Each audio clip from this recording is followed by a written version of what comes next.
it's really this call, right, to shift resources that is given to police that could be used in our communities in other ways. This is Shakondria Icon Sibley, New Orleans-based poet and multidisciplinary artist, and you are listening to The Next World, a podcast about building movements. This is a show that explores and celebrates the work of poor people's movements, particularly in the U.S., that are pushing the boundaries and have the potential to transform this society.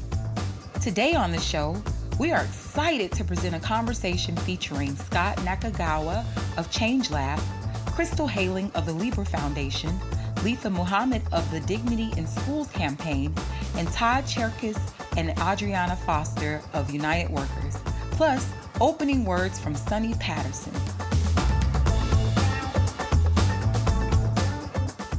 Good evening, everyone, and thank you again for joining. My name is Liz Sullivan-Yuknis. I'm the co-founder and co-executive director of Partners for Dignity and Rights. And we're excited to have you all with us for our event, Honoring Our Power, Community Solutions in a Time of Crisis.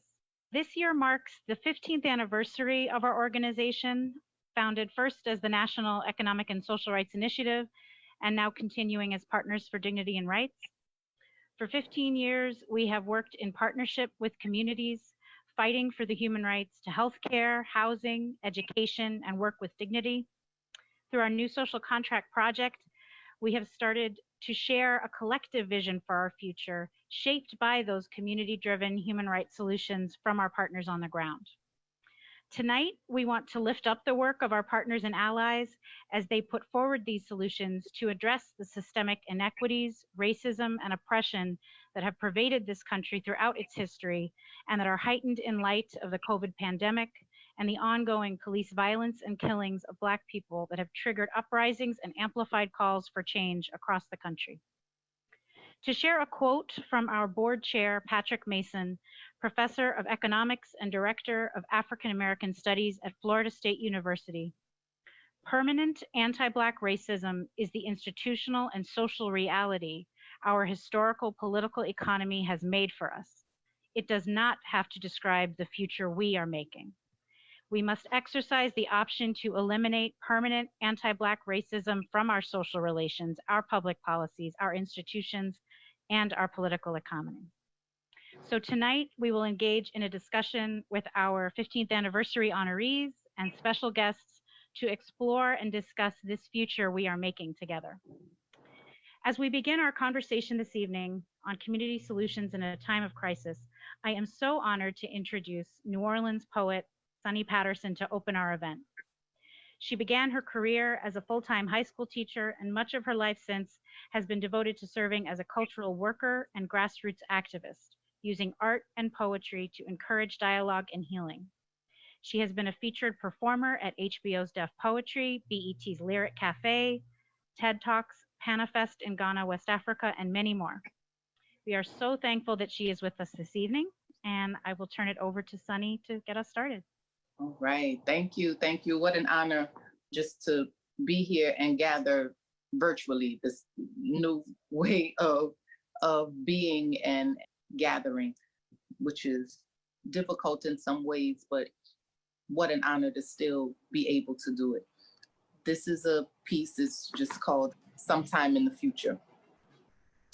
And when they read of this moment, they will see how we endured. They will wonder how we made it, how we could live through such a time and still smile and create and celebrate, even though walls of panic and loss continue to build up around us. They will shake their heads in astonishment. They will question how we survived without hugs and second lines and community gatherings. They will drum up every conspiracy theory, and most of them will be correct. They will feel the anger of the era, the frustration of the season, and they will pick apart the science and discover to their surprise there was so much more hidden. This virus was a disguise. They will tremble at the revelation, and tears will come to their eyes, for they will see the essence of being in the living and those who died. Or when they read, they will see how this time provided a shift in foundation and frequency, how it challenged outdated systems and let go of antiquated beliefs, how we were forced to grow our courage and practice care in the midst of grief. Oh, when they research about these days, from the uprisings to the downfall, they will unravel the knots, they will connect the dots, and they too will heed the call. With dignity and integrity, ancestral wisdom and pride, where creativity and imagination move head and heart to alignment, they will know, because they will feel the power and presence of devotion and will, of culture, of spirit, of justice, of light, of oneness, of harmony, of divinity and insight. Oh, when they read of this moment, this time, they will see how we endured, and they will still question how we made it. And we will say, well, how could we not? Thank you, Sunni, so much for sharing those incredibly powerful and inspirational words as we start our discussion about the moment we are in and the future that we are all fighting for. Thank you again so much for joining us. Absolutely. To help frame our discussion going forward tonight, I would like to introduce Scot Nakagawa, Senior Partner and Co-founder of Change Lab, a national racial justice think act lab, and Senior Fellow on Nationalism, Authoritarianism, and Race at Race Forward, the Center for Racial Justice Innovation. Scot? So, I am a very talkative person under the best of circumstances. And since the pandemic, I've become the most incredible chatty Cathy. So I decided to write down my comments so I won't just like take over, right? So I'm just going to read you something that I've been working on today. First, I should say I've been in the progressive movement for 42 years. So I've been around since the 70s. And for more than 30 of those years, I've been mainly devoted to fighting the right, a struggle that I think we are all now finally aware is one of the critical fronts in the fight for equity and human rights here in the US and around the world, as reactionary movements are rising all around us in response to mass migration, and in order to say that if democracy is the open door to the excluded and exploited masses being welcomed among us, we want that door shut, right? This is a challenge we face. This is a very dangerous time. Here in the US, white nationalists played a key role in the 2016 presidential election, resulting in white nationalist ideologues finding their way into key positions in the Justice Department, in Homeland Security, the State Department, and the White House staff, where they are not just promoting white nationalism in the bright light of day, but acting administratively in order to achieve that movement's goals. Because of all of this, until a few weeks ago, my assessment of our prospects was bleak. I still believe we have a big fight ahead of us. The armed paramilitary uprising we witnessed in reopened demonstrations was a dress rehearsal for the elections, a time when right-wing groups may engage in extreme acts of voter intimidation, leading up to an election that will likely invigorate the base of white nationalism, no matter who wins. But then there were those 8 minutes and 47 seconds of tragic video that brought us from our knees to our feet. That, I think, was a game changer. The movement for Black lives may serve as the best remedy to white nationalism. To diffuse the bomb of right-wing rage, we need equitable, community-controlled policing to root out domestic terrorism, and as well, we need to address the political, economic, and social determinants of right-wing radicalization. Now, I know those two things may not seem to go together. After all, we all know that the white nationalist right is fueled by entitlement to privileges rooted in injustice. But the right is also fueled by anxiety and humiliation over fear of being disenfranchised and displaced, of, in short, being understood as expendable. That both the left and the right are rising up so powerfully at the same time is an indication of how far-reaching that feeling of having been deemed expendable really is. So from my perspective as an anti-fascist, supporting the protests and building the infrastructure, the organizational scaffolding, if you will, on which this proto-movement rising on our side may consolidate its gains and evolve into a major mass movement, is the most critical thing we can do at this time to stave off the fascist forces at work in our politics. Period. End of sentence. A friend of mine who's a great journalist and an author who was like me, a grayhead in the progressive movement, wrote this to me recently. She said, I think the videotape of George Floyd's murder has roused a response similar to but greater than in 2012, and 2014, because in the context of the pandemic, the question of human disposability is now so plainly exposed. She then shared a chant from a protest she joined. We are the children, the mighty, mighty children, fighting for justice, fighting for our future. Before adding, I think the kids, all of them, are fighting for their future. And I think the well of support for them is fed by that fear for the future and a feeling of disposability that spreads so widely through society. Between the lines, I believe she is speaking to a feature of American experience we should always, but particularly now, be cognizant of. That is that Black freedom movements have always served to ignite the freedom dreams of the liberal masses, specifically because we are a society rooted in slavery, making the demand for Black inclusion and freedom the truest expression of our democratic aspirations as a nation. Anti-Black racism is the fulcrum of white supremacy, that which gives it political leverage and power. But white supremacy isn't just ideology. It is also the form that capitalism took in America. Quoting the great prison abolitionist Ruth Wilson Gilmore, capitalism requires inequality, racism enshrines it.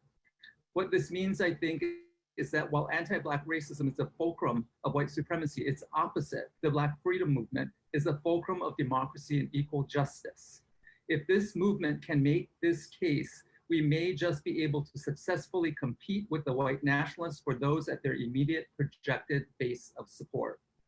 Those of us who are not Black, but who have in our own ways had our dreams for ourselves and our families trivialized, saw our futures extinguished in the 8 minutes and 47 seconds of videotape documenting the murder of George Floyd.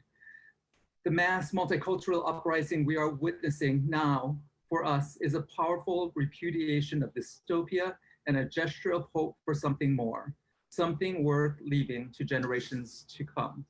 So here we are, about to hear from leaders who are now and have been for a very long time taking action and claiming our humanity in service of an idea whose time may finally have come. And it is our great privilege to hear from them.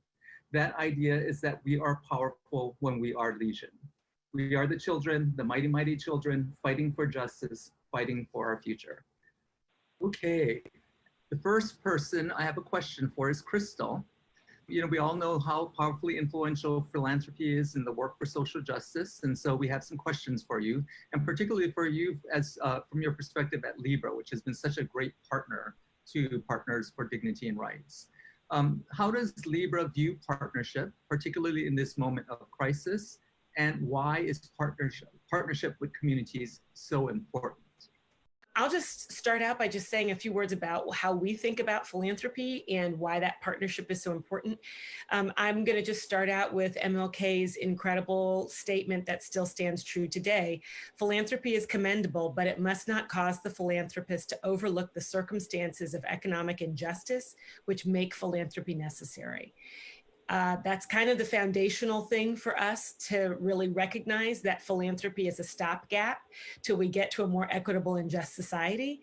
But how we get there matters as much as where we're headed as well.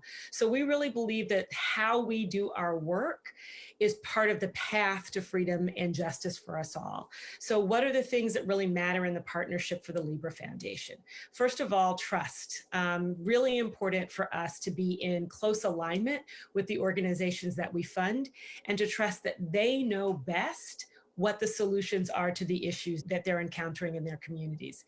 This is really a fundamental difference from the way much of philanthropy has existed in the past, which kind of brings top-down solutions and tries to scale them in different places and say that let's just replicate this over and over again, when in fact that's really just ignoring so much of the really deep, rich knowledge and understanding of issues that lives in communities.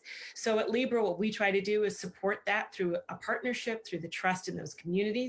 We try to make sure that we make those grants faster so that it's not a very long process. I used to have an old boss who used to say there's no philanthropic emergencies. Well, the last 6 months have proven that to be completely wrong. There are a lot of philanthropic emergencies right now, and we have to try to be as responsive as we possibly can.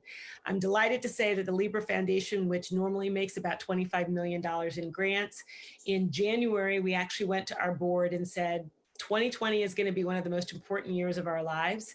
And the board made the decision to double our grant making. So we're doing $50 million in grants this year.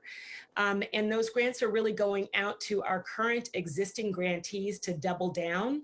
We refer to them as our Power 2020 grants because it's really about building that power in communities. We try to make meaningful sized grants. So while we do have a number of grantees, it's important to us not to try to, spread the peanut butter too thin. We really want to make sure that they're a meaningful size so that the organizations can actually do work with that means something to them. We try to do it for a long term. So when organizations come into the Libra fold, we generally like to stay in relationship with those groups over an extended period of time. We also try to make sure that people don't have a whole lot of paperwork. If we're in actual community and relationship, there shouldn't have to be a lot of interim reports. That doesn't really actually stand to build that relationship and that partnership. We also try to fund ecosystems. So one of the ways in which new organizations come into our grantee community is because they're recommended by other grantees in our community. When we ask them, when we're in relationship and we talk and we say, who are the other organizations that aren't being recognized that you think are doing incredible work?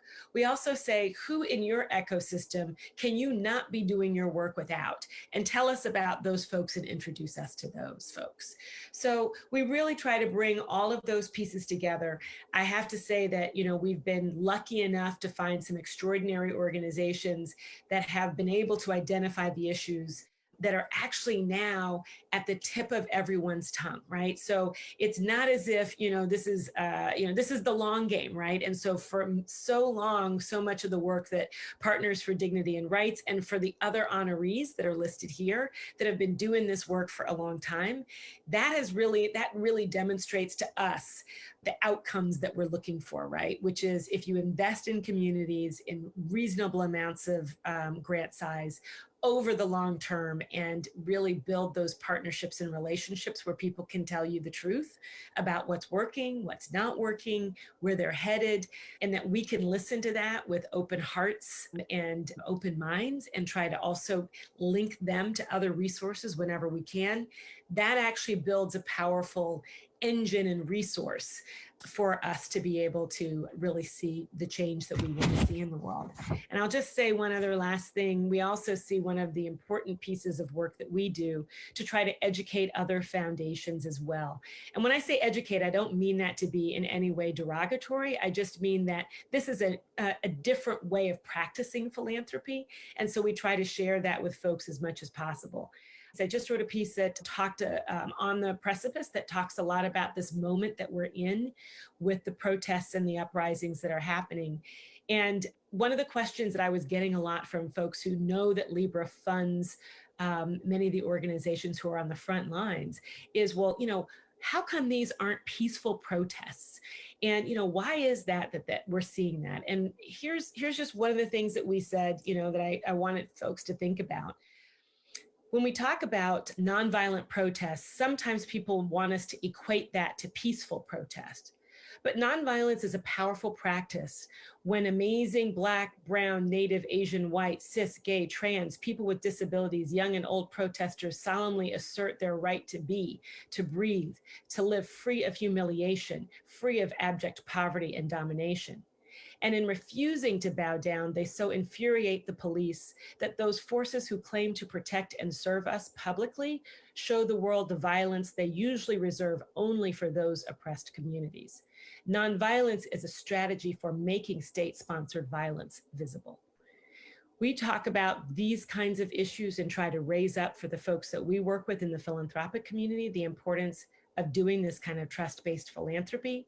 And we're honored to receive this award and honored to have been partners with Partners for Dignity and Rights for so many years. Thank you.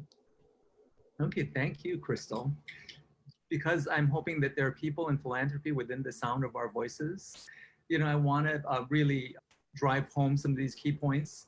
Trusting communities, right? No top-down solutions, responsive philanthropy, and very significantly increasing the amount that is being given away right now, right? Organizations are being swamped by new members, by many, many demands. We want them to come to scale to meet their missions. We need to be able to give them the resources to do that. And we need to do it now, right now, right? And giving meaningful size grants. So we're not working our, tails off in order to get drips and drabs of money that don't allow us to plan ahead. And then of course, building the network, by working with grantees as partners, which really is the way to make the whole greater than the sum of its parts, right? Because we know that movements will rise in the spaces across and between the organizations that are funded. And so to the extent that they're working together and know one another, every dollar is more powerful when it's invested there. So all of that I think is just so vitally important. And I just want to say it because I just know people are listening to it and I want them to learn from it as I have learned from it is terrific. So our next person is Adriana Foster, our next panelist, who is a leadership organizer with United Workers. Thank you for the weekend. And, I have a couple of questions for her. So as communities demand change with the current uprisings against police killings of Black people, can you share how the murder of Freddie Gray by police in 2015 affected change in Baltimore, particularly the movement for community control of land and housing that United Workers was central to?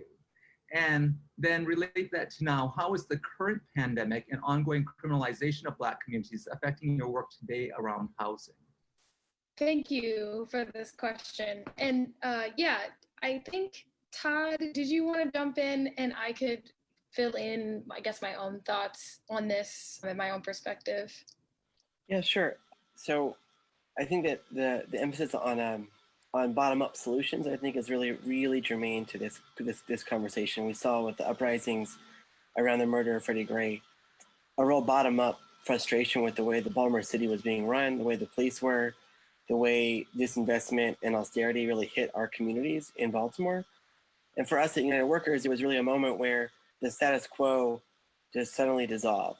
And what we had thought was the future for Baltimore wasn't there. There was something else being created on the streets, in our imagination, and new hope in a certain sense. And I think we're in the middle of a campaign fighting for investment in Black and Brown communities around community ownership of land, community control of development. Baltimore has a history dating back to the civil rights era of white developers and white ownership of wealth downtown, really consolidating their power in that era. And that's been a legacy that's continued to today, really. So our fight was with the city around public investment and where that was going to go. And for generations, it wasn't going to what we call the Black butterfly. It was going to the white L in the city, where our communities have been redlined for so long. So the fight for land trusts and the fight for public dollars going to affordable housing, during the uprising, we just saw an opportunity to accelerate the fight and to go to the people. And so our ballot initiative in 2016, we did with great confidence that we could actually win at the ballot box. And we did by, 80-something% of voters voted for the change. And then we did that again in 2020 to win the campaign and win the public commitment to annually invest real significant money into the trust fund. But I want to hand it over to Adriana as well. Yeah, I agree with all of that. It definitely was a moment where people were expressing the depth of emotion that they feel all of the time, relating to the precarity that people experience around housing and around healthcare, the just deep despair that pervades communities because of the economic inequality and the structures in the city that perpetuate those inequalities.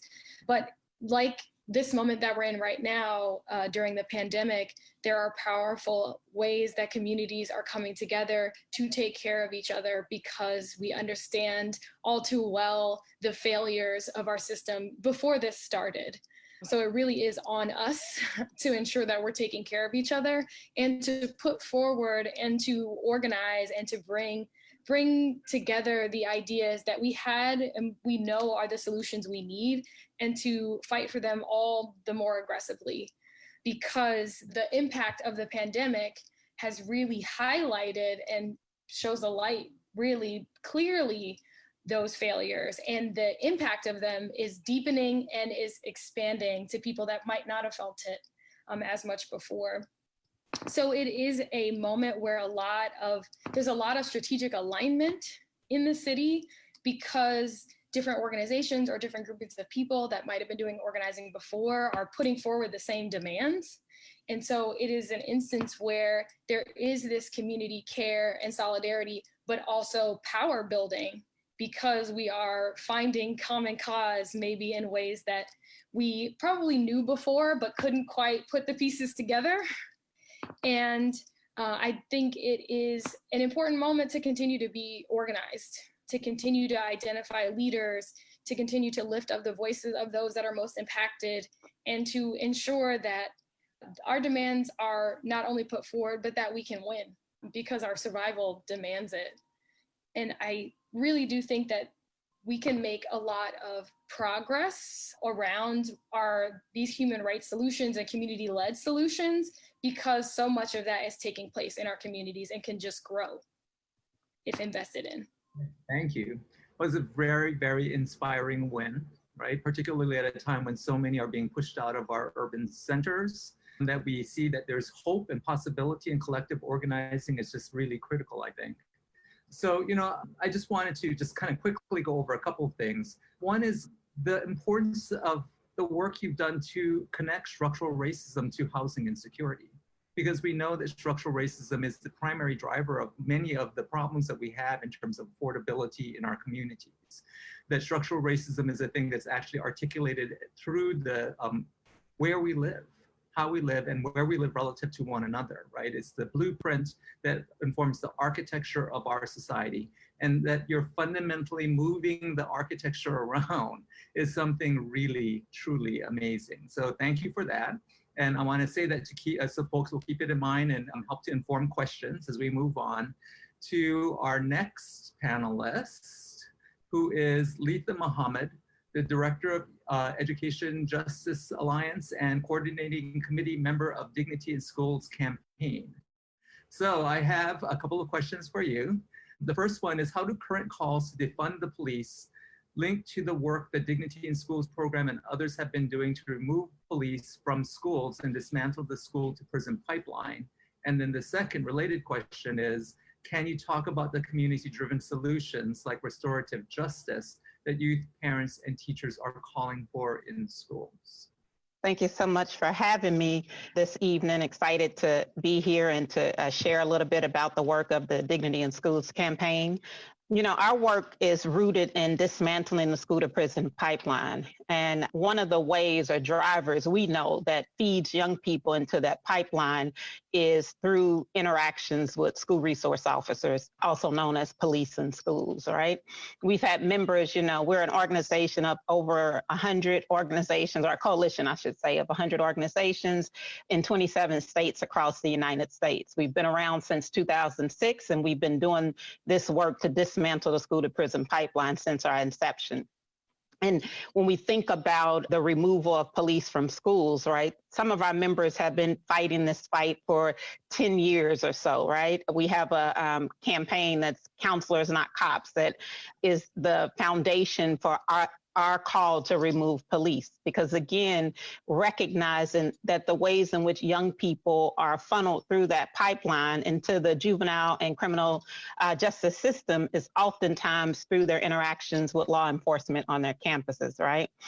So when we think about the call in the streets now to defund police, it's really this call, right, to shift resources that is given to police that could be used in our communities in other ways. And our coalition to end the school to prison pipeline, to have counselors not cops, is a call for a defunding, right, of removing resources and recognizing that, police don't belong in schools. Police are in communities, right? And the same police, I guess I would have to say, that harm us in our communities are the same police that harm us in schools.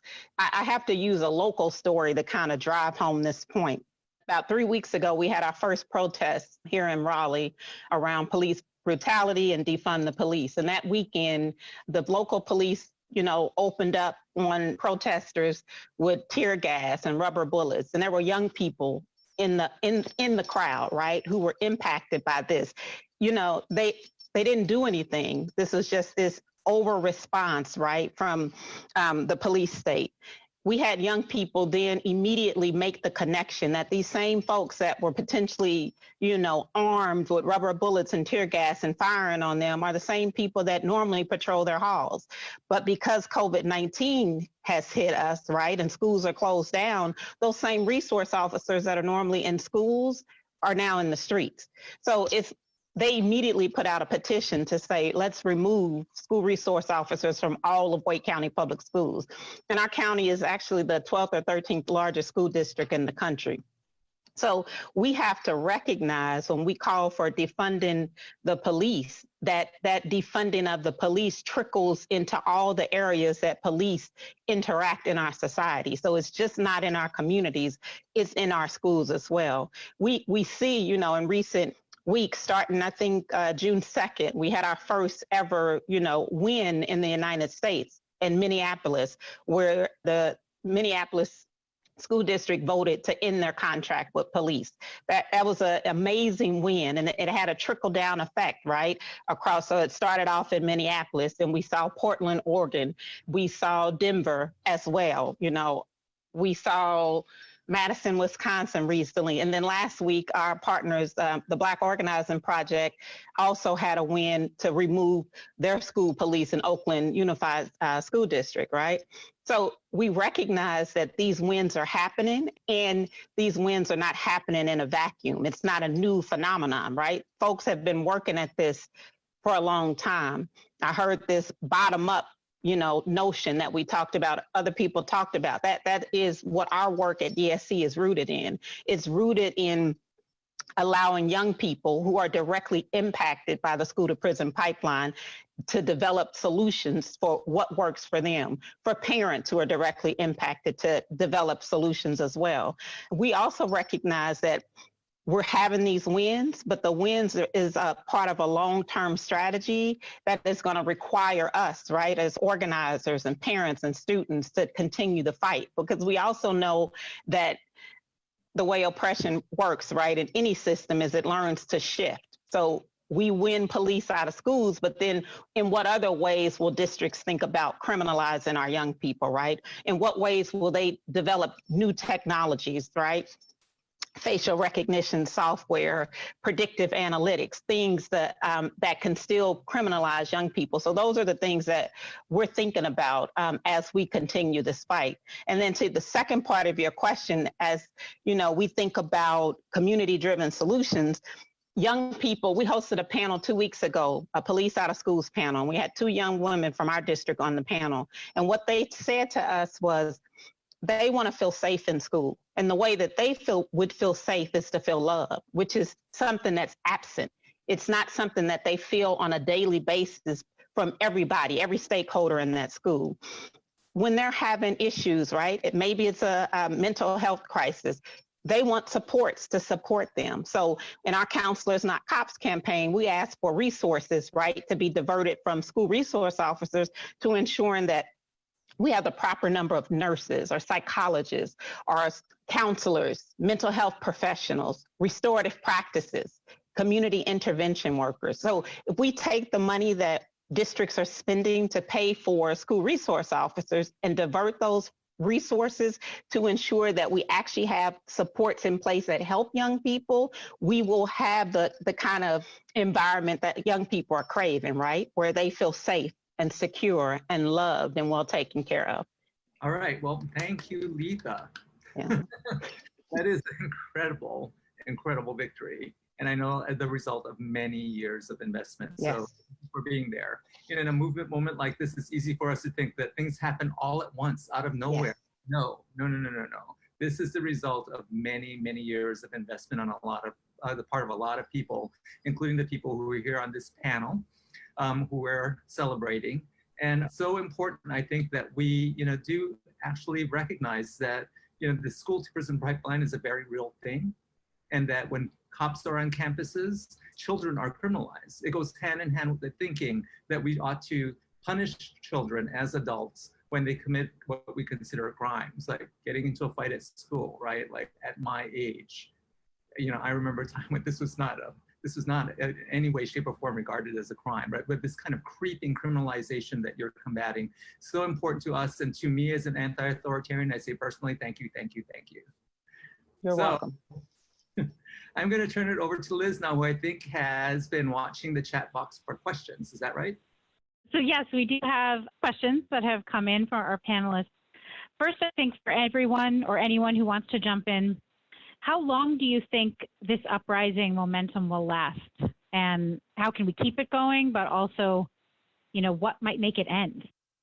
For me I'm in it for the long haul, and I think a lot of people are too. I think the fact that we are currently in this global pandemic of COVID-19 just set the stage for people to be at a point in their lives where they have nothing to lose. Like, sheltering in place, being at home for 3 months at a time, really just set the conditions for people to rise up out of their homes and go into the streets, right? So I think in order to sustain this moment, that the opportunity is here for us to continue these conversations, to peel back the layers on the deeper work that has been done. Like the question you all asked me about defunding police and connecting that to our movement for education justice, it's an important way to help people understand the interconnectedness of our struggle, right? And the more we do that across movement spaces, the more we build solidarity across our movements and the connectedness, the longer I think we can sustain and actually get the wins we deserve. Thank you, Lisa. Does anyone else want to jump in on that question before I go to the next? I would just add to that. This is obviously a moment where people are making more connections than they have before. I've been organizing for over 20 years, and this feels really different to me. I think there's a lot going on with the polarization of the country. The pandemic, I think, has really fundamentally changed conditions, and then the uprisings around the murder of George Floyd have really changed things. And I think, the United Workers sees itself as a leadership development organization first. And so we're looking for people that are leading or want to lead and trying to help with training. We just did an organizing training. It was the first time we've really been in our office since March.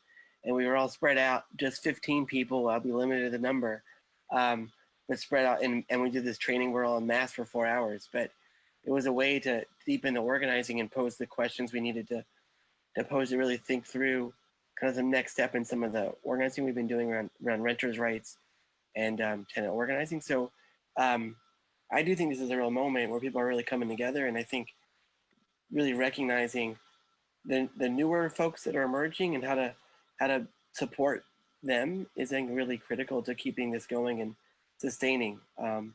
That's something that we're really keeping our focus on. Thank you, Todd. Another question that came in, a couple of panelists, I think, mentioned the community care that's been happening in the face of COVID. And the question is, what ways have folks been engaged in community care before now? And how can we also do that? I'll just jump in for one quick thought on this, which is one of the areas that our grantees really raised for us is the importance of recognizing that some of the work that they're doing and some of the uses for the money, because it's general operating support that we give, is oftentimes making sure that there are musicians, making sure that there, is water and masks, making sure that there are people who can take care of people if they overheat in the midst of a protest. And at the same time, many of those organizations are now, that have been doing such incredible community organizing, are also pivoting to providing healthy and nutritious food boxes for people who are experiencing hunger as a result of COVID and losing their jobs. So I think that, basically that is part and parcel of what this movement is about. It's creating new connections and care between people within communities to remind us that this is what it's going to look like when we're beyond just kind of a system in which people are separated by inequality and separated by this idea that there's some external force that keeps us safe. I think, the other panelists have spoken so beautifully about what it is that makes us feel safe in communities versus what doesn't. And a lot of that comes from that care and making sure that we are bringing our full cultured selves to each of these protests and in all that work. That's the beauty and the joy that's in the protest as well. I think for us, I'll jump in. We've been engaged in food distribution, really taking inspiration from the Black Panthers Breakfast Program and our leaders in Baltimore City that were a part of that legacy, like Eddie Conway. But making sure that folks have food. There's been a lot of organizing around our city shelters and trying to lift up the human rights abuses that are taking place in those in congregate dwelling right now, and really demanding that everyone that needs to be rehoused under the pandemic and moving forward is rehoused, and also that the city makes a plan for permanent housing. We don't want anyone to go back to congregate living after this. And so really thinking about how are we connecting with folks and just providing PPE because they didn't have it, and making sure people can get their medicine. And also thinking about new ideas around having like space for people to come together around fitness, and using those different ways of connecting and addressing people's immediate needs, but also always keeping in mind that we want to be inviting people into a process where we are addressing those immediate needs and demanding that the system changes so that they are secured for us moving forward. So really thinking about how is the organizing and how is the relationship building and how is this sort of this care work all fitting together in this moment so that we are all our communities are stronger and better for it. Thank you, Crystal and Adriana. I have a couple more questions that have come in. One for United Workers. You shared that there was an extraordinarily high percentage of voters who supported the housing proposals in 2018 and 2020. What would you view as key to reaching and convincing people who were not themselves yet impacted by the housing crisis in order to generate such an overwhelming level of support? So a big part of just being able to connect with so many people during the time where we were doing that work was having a strong group of leaders that were trained up and who were consistent in going out and talking to residents across the city. I also think that in Baltimore, especially when we started like the first ballot initiative process, there were half of the city's renters and a third of homeowners living in housing that's unaffordable to them. So housing instability is a part of most people's lives in Baltimore City.